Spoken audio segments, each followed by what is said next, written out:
जय हिंद, वंदे मातरम। दोस्तों स्वागत है आपका अपना YouTube channel study with okay में। दोस्तों आज हम पढ़ने वाले हैं क्लास 12 के ऐसे मोस्ट वीवीआई क्वेश्चन जो आपके बोर्ड एग्जाम में बहुत बार पूछे जाते हैं। दोस्तों आज हम कवर करने वाले हैं इस वीडियो में क्लास 12 के हिंदी चैप्टर 1 अंतरा से लिया गया है और इस चैप्टर का नाम है सूरदास की झोपड़ी। दोस्तों इस वीडियो को पूरा देखें क्योंकि इस वीडियो बहुत ही इंपॉर्टेंट होने वाली है।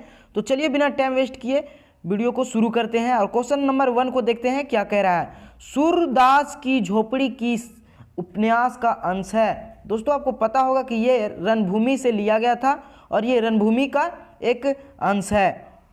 दोस्तों क्वेश्चन नंबर 2 को देखते हैं। क्वेश्चन नंबर 2 क्या कह रहा है, सुभागी किसकी पत्नी थी? इससे पहले मैं आपको बता दूं कि जो इसमें जितना भी क्वेश्चन लिया गया है वो सूरदास से लिया गया है। इसकी थ्योरी अगर देखें तो इसमें 4 कैरेक्टर मेन कैरेक्टर हैं, जगधर है, भैरव है, सूरदास है और सुभागी है। तो इन्हीं के बीच पूरा ये चल रहा है चैप्टर।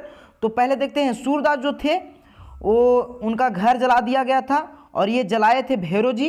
भैरव जी सूरदास की घर जला दिए थे और जगधर जो थे वो भैरव के मित्र थे और ये सुभागी थी वो भैरव के पत्नी थी।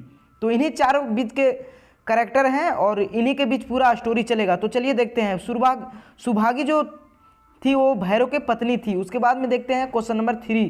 क्वेश्चन नंबर 3 क्या कह रहा है, सूरदास की झोपड़ी किसके द्वारा जलाई गई थी? तो दोस्तों मैंने क्वेश्चन नंबर 2 में बताया कि ये भैरव के द्वारा जलाई गई थी। तो ऑप्शन नंबर इसमें बी करेक्ट हो जाएगा। क्वेश्चन नंबर 4 को देखते हैं। क्वेश्चन नंबर 4 क्या कह रहा है, क्वेश्चन नंबर 4 कह रहा है कि झोपड़ी की आग को किस आग के समान बताया गया है? तो ये किसके समान बताया गया? तो ये ईर्ष्या के समान बताया गया है क्योंकि जगधर तो था वो ये सूरदास से बहुत ही ईर्ष्या करते थे। अब क्वेश्चन नंबर 5 को देख लेते हैं। क्वेश्चन नंबर 5 है, सूरदास को किसके जल जाने का ज़्यादा दुख था? तो उनका झोपड़ी जल गया था, उनका ज़्यादा दुख नहीं था, लेकिन उसमें जो एक पोटली थी उसमें 500 से भी अधिक सिक्के थे, मतलब रुपये थे, उसको वो भी जल गया था, मतलब चोरी हो गया। तो उसी का दुख था सूरदास जी को। अब क्वेश्चन नंबर 6 को देखते हैं। क्वेश्चन नंबर 6 क्या कह रहा है, सूरदास की 3 अभिलाषाएं क्या थी? तो उनको पितरों के पिंडदान करना था और बिठुआ जो उनको बेटा था उनको मिठुआ के भी विवाह करना था, गांव के लिए एक कुआं भी बनवाना था। तो इसमें करेक्ट जो आंसर होगा उपरोक्त सभी होगा। क्वेश्चन नंबर 7 को देखते हैं। क्वेश्चन नंबर 7, मिठुआ और सूरदास के बीच कौन सा रिश्ता था? तो ये दोनों कौन थे? बाप और बेटा थे। मिठुआ जो था वो बाप बेटा की संबंध था, अर्थात ऑप्शन नंबर बी राइट हो जाएगा। 8 के देखते हैं दोस्तों। 8 क्या कह रहा है, भैरव को सूरदास के प्रति उकसाने का कार्य किसने किया था? तो ये जगधर कर रहा था। दोस्तों जगधर जो था बहुत ही लालची इंसान था, तो जगधर है सो सूरदास को उकसाने का कार्य कर रहा था। अब वो भी बहुत ही इंपॉर्टेंट है। सूरदास की पोटली किसने चुराई थी? तो आपको पता है कि भैरव ने चुरा ली थी उसकी पोटली। अब क्वेश्चन नंबर 10 को भी देख लेते हैं। बहुत ही आसान है, इसमें ऑप्शन मैं इसलिए नहीं पढ़ रहा हूँ दोस्तों क्योंकि इससे आपसे टाइम की बचत होगी और इससे आप दूसरे चैप्टर के अध्याय भी कर पाएंगे। भैरव ने सूरदास की झोपड़ी में आग क्यों लगाई? तो ईर्ष्या के कारण लगाया था। तो उसने लगाया था, देखते हैं ऑप्शन नंबर क्या है, सूरदास से बदला लेने के लिए। तो जी हाँ, वो बदला लेने के लिए ही उसमें झोपड़ी में लगाया था आग, क्योंकि जो सूरदास थे वो उनके जो भैरव की पत्नी थी उसको एक दिन अपने झोपड़ी में रखा था क्योंकि भैरव और सुभागी में लड़ाई हो गया था। तो सुभागी जो थी वो सूरदास को एक दिन रहने के लिए अनुमति मांगी थी, तो सूरदास उनको एक दिन अपने झोपड़ी में रखे थे, इसीलिए उनसे बदला लेने के लिए भैरव ने उनके झोपड़ी में ही आग लगा दिया था। क्वेश्चन नंबर 11 को देखते हैं दोस्तों क्या कह रहा है, ज़्यादा दीर्घजीवी से और कौन वस्तु नहीं होती? तो कौन सी नहीं होती? तो ये आशा से बढ़कर कोई भी ऐसी दीर्घजीव वस्तु नहीं होती, क्योंकि सूरदास की बहुत ही अधिक आशा थी। सूरदास की पोटली में कितने पैसे थे? तो आपको मैंने बताया कि उसमें 500 से भी अधिक पैसे थे। ऑप्शन नंबर बी सही हो जाएगा। उसके बाद में क्वेश्चन नंबर 13 को देखते हैं। सूरदास ने पैसे कैसे जमा किए थे? तो उन्होंने भीख मांगकर जमा किए थे, क्योंकि वो एक अंधा व्यक्ति थे, समझ गए ना। तो वो भीख मांगते थे और उनके पास 500 से भी अधिक पैसा हो गया था। ये बात किसी को बताना भी वो नहीं चाहते थे क्योंकि वो एक गरीब थे और भीख मांगते थे। अब क्वेश्चन नंबर 14 देखते हैं, जगधर की छाती पर सांप क्यों लौट रहे थे?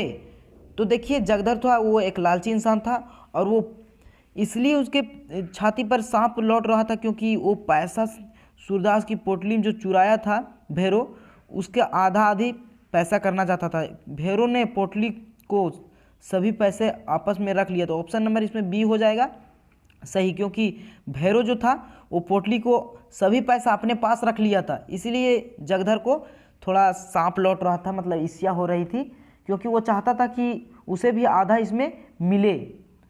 उसके बाद में क्वेश्चन नंबर 15 को देखते हैं। क्वेश्चन नंबर 15 क्या कह रहा है, अंधे भिखारी के लिए दरिद्रता इतनी लज्जा की बात नहीं जितना, इसमें ऑप्शन इसमें बी हो जाएगा धन, क्योंकि इससे दरिद्रता और कौन कुछ भी नहीं होता अंधे व्यक्ति के लिए। क्वेश्चन नंबर 16 को देखते हैं दोस्तों। क्वेश्चन नंबर 16 क्या कह रहा है, सूरदास अपनी इस आर्थिक हानि को जगधर से गुप्त क्यों रखना चाहते थे? क्यों रखना चाहते थे? क्योंकि वह सभी से पोटली के राज को गुप्त रखना चाहते थे, क्योंकि वह जगधर को पोटली के बारे में नहीं बताना चाहते थे, क्योंकि वह गरीब के पास इतने पैसे होना लज्जा की बात है। इसमें ऑप्शन नंबर सी सही होगा, क्योंकि इतना सारा पैसा जो आया था एक गरीब के पास, ये तो लज्जा की बात है। इतना सारा पैसा कहाँ से आ जाएगा गरीब के पास, क्योंकि जगधर तो उससे भी अमीर था, फिर भी उसके पास उतना पैसा नहीं था। सुभागी कहाँ छुप कर बैठी थी? तो सुभागी थी वो अमरूद की जो बाग है उसमें छुपकर सारी बात को सुन रही थी। जो सूरदास और जगधर जो जितने भी बात कर रहे थे वो सुभागी ही सुन रही थी अमरूद के बाग के पीछे। उसके बाद में क्वेश्चन नंबर 18 को देखते हैं। क्वेश्चन नंबर 18 क्या कहता है, सुभागी ने सूरदास के पैसे लौटाने का वादा क्यों किया? क्योंकि उसके पति भैरव द्वारा चुराए गए थे, क्योंकि उसके सूरदास की दशा देखी नहीं जा रही थी, क्योंकि उसे ऐसा लगता कि सूरदास के ऊपर विपत्ति उसके द्वारा ही हुआ है। इसमें क्वेश्चन नंबर ऑप्शन नंबर इसमें ए राइट हो जाएगा, क्योंकि जो सुभागी थी उसी के द्वारा सूरदास का झोपड़ी जो था वो जलाया गया था, तो वो अपने आप को विपत्ति का कारण मानती है सुभागी, इसीलिए उसकी पैसा लौटाने की सोचती है। अब 19 को देख लेते हैं। क्वेश्चन नंबर 19, सूरदास अपने पुत्र और उसके मित्रों के बात सुनकर इस जीवन को वह क्या मान लेता है? तो खेल मान लेते हैं। देखते हैं कि इतना सारा संकट जीवन में है तो इसलिए उसको खेल मान लेते हैं और अपने आप को खिलाड़ी समझते हैं। तो 20 क्वेश्चन नंबर बोल रहा है, सूरदास के मन में अचानक से आशा की किरण किस प्रकार जगी? तो जो आशा की किरण था वो इसलिए जगा क्योंकि बच्चा लोग जो वहाँ पे थे वो खेल रहे थे और वो लोग एक बच्चा को रुला देते हैं, तो खेल खेल में एक बच्चा रोने लगता है, तो एक बच्चा बोलता है कि तुम खेल में भी रोते हो। तो यही बात सुनते हैं जब सूरदास जी, तो उनके एक आशा जग जाता है कि तुम खेल में हार जाते हो। तो इसका सही आंसर जो होगा वो खेलते हुए बच्चों की बात सुनकर तुम खेल में हार जाते हो, ऑप्शन नंबर ए सही हो जाएगा। अब क्वेश्चन नंबर 21 को देखते हैं। क्वेश्चन नंबर 21 क्या कह रहा है, तो हम 100 लाख बार बनाएंगे, इस कथन के संदर्भ में सूरदास का चरित्र किस प्रकार का है? जो झोपड़ी उनका जला गया था तो उनको एक बच्चा जो थे कि आपको 100 बार जलाएंगे तो 100 बार आप बनाएंगे, तो बोलते कि 100 बार नहीं 100 लाख बार जलाया दिया जाएगा मेरा झोपड़ी, तो 100 लाख बार भी हम बना लेंगे, ये आशा था उनको। तो इनकी जो प्रवृत्ति था वो हार ना मानने की प्रवृत्ति थी। अब क्वेश्चन नंबर 22 को देख लेते हैं। क्वेश्चन नंबर 22 क्या कह रहा है, भैरव कौन था? तो वह तो जानते हैं कौन था, जो पैसा चुरा लिया था और सूरदास की झोपड़ी को जला दिया था। तो एक अंधा भिखारी था, एक किसान था, एक सामान्य निवासी जो बहुत धनी था, एक सामान्य निवासी था जिसके सोच क्या थे? नकारात्मक थे। ऑप्शन नंबर डी इसमें सही हो जाएगा। उसके बाद में आप क्वेश्चन नंबर 23 को देखते हैं। क्वेश्चन नंबर 23 क्या कह रहा है, जगधर कैसा व्यक्ति था? तो वो जगधर जो था वो लालची व्यक्ति था, तो इसमें ऑप्शन नंबर डी जो राइट हो जाएगा। 24 को देखते हैं। क्वेश्चन नंबर 24, निम्नलिखित में से क्या सूरदास का एक गुण है? निम्नलिखित में से क्या सूरदास का एक गुण है? तो तेज दौड़ते थे, एक दृढ़ निश्चय व्यक्ति था, डरपोक था, तो उनके जो निश्चित जो व्यक्ति थे निश्चय एकदम निश्चित रहते थे, एकदम दृढ़ संकल्प उनके पास था। इसमें ऑप्शन नंबर बी सही हो जाएगा। अब 25 को देखते हैं। क्वेश्चन नंबर 25 क्या कह रहा है कि भैरव ने सूरदास के घर में आग क्यों लगाई? तो वो क्यों लगाए थे? तो तो उनसे बदला लेने के लिए लगाए थे, तो ईर्ष्या के कारण लगाए थे, ईर्ष्या के कारण। अब क्वेश्चन नंबर 26 को देखते हैं। क्वेश्चन नंबर 26 क्या कह रहा है, सूरदास की झोपड़ी किस विधा से लिखा गया है? तो आपको पता है कि ये उपन्यास था, एक कहानी टाइप की है, तो ये उपन्यास है। क्वेश्चन नंबर 27 को देखते हैं दोस्तों। 27 क्या कह रहा है, सूरदास की झोपड़ी के रचनाकार कौन थे? तो जो इनके लेखक थे वो थे प्रेमचंद्र। कौन थे? प्रेमचंद्र। इसमें ऑप्शन नंबर सी सही हो जाएगा। 28 को देख लेते हैं। 28 क्या कह रहा है, सूरदास की झोपड़ी में सूरदास कौन था? तो वो एक क्या थे?